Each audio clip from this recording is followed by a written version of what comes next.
చేయండి సార్, అట్లే పర్వాలేదు. ఒక సెంట్ అతను చెప్పినారు, మేము రాము అంటున్నాం సార్.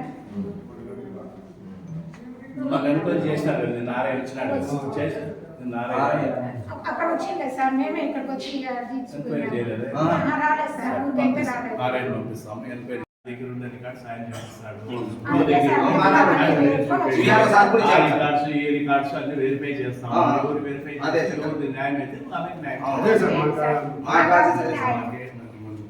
కాలసముద్రం, మరి కాలసముద్రం ఈ 128 సర్వే నెంబర్లో నాకు 2 ఎకరాల 80 సెంట్లు ఉంది సార్.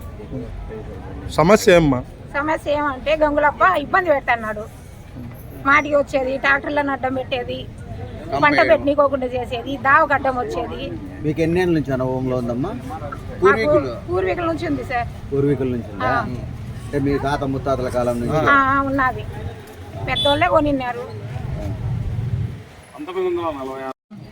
తహసీల్దార్ సార్కి వినతి పత్రం ఇవ్వడానికి వచ్చినాం సార్. గంగులప్ప వాళ్ళు మాకు కొంచెం ఇబ్బంది పెడుతున్నారు, లేనిపోనివన్నీ చెప్తున్నారు.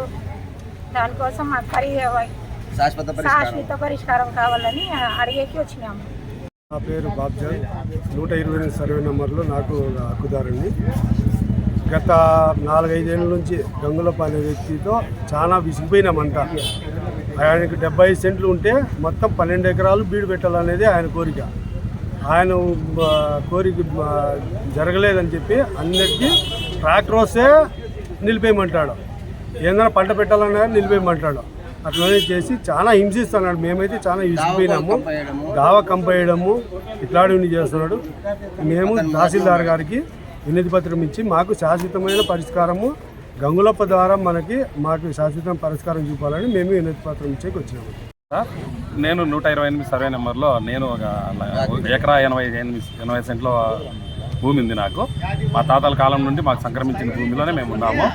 12 ఎకరాల్లో అతనికి గంగులప్ప అనే అతనికి 70 సెంట్లు ఉంది. అది చూపించినా కూడా ఎన్నిసార్లు అయినా ఆయన మాకు ఏదో ఉంది, మాది పోయింది అని ఇబ్బంది పెడతా అందరినీ నానా యాగి చేస్తూ తిడుతూ ట్రాక్టర్లను అడ్డగించడము, పంట వేయనీయకుండా అడ్డపెట్టడము, రకరకాలుగా ఇబ్బంది గురి చేస్తూ అతని ఆస్తి మేమేదో కాజేసినట్టుగా 12 ఎకరాలు బంజరు పెట్టాలని, కోర్టుకు వేస్తా అని, మీ కథ చూస్తాను అనడము, రకరకాలుగా ఏదో ఆయన బుద్ధి పుట్టినట్టు మాట్లాడేది. ఎన్నిసార్లు జిల్లా సర్వేర్లు సర్వే చేసి ఇచ్చినా నీ భూమి ఇదేయా, నీకున్న హక్కు 70 సెంట్లు అన్నా ఆ 70 సెంట్లు ఇనుకున్నట్టే ఇనుకుంటాడు, మళ్ళీ రాద్ధాంతం చేస్తాడు. వారు కూడా విసిగిపోయారు. మేమేం చెప్తున్నామంటే ఎంఆర్ఓ సార్కి వినతి చేయడానికి వచ్చినాం. మాకు అతని నుండి విముక్తి కలిగించండి శాశ్వతంగా. అతను సారికి మాకు ఇబ్బంది పెడుతున్నాడు, వ్యవసాయం చేయకుండా రోజు రావడము, ఎవరినో ఎంట వేసుకురావడము, ఇబ్బంది పెట్టడము, చాలా ఇబ్బంది గురి చేస్తున్నాడు.